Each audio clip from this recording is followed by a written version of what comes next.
gite ati thirikari ya Kenya kwanza kuhitukira uruti wa magoti nirikitie guthi nambere na kuhinyiriria aigithia sacco ino kuona ati gichunje kinene kia aigithia nimathiite nambere na kuoya maroni kana maroni na gikiro kinene Dickson kuhinyiriria mbaru mikarigite wa sacco ino norikaine ta Evans akiuga ona gukorwo sacco ni irerutaniria muno gutungata amemba ao urehi wa magoti ni ukoretwo kimahinyiriria na njira nene.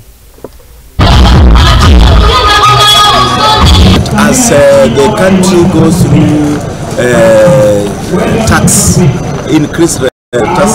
tax regime, definitely the SACCOs is also facing a lot, because as you can go back to the financially, there were so many other taxes that were given to corporate, and we are really feeling it because our income tax and bracket down because of the tax and because of the difficulty that members have currently. So I want to confirm that even the management expenses, even the loaning, people are not taking loan. That's another challenge. We have gone ahead even to do investment in other vehicles because members cannot be able to accommodate their desires and the demand because of the expenses. So there's a lot, but I want to confirm that we have not reached a point where we can say we are in a crisis.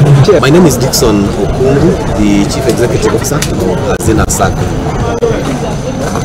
As an organization, we are happy with our membership in Siaya, other neighboring branches, and the board of our Sacco made it possible to open a satellite office to bring our services.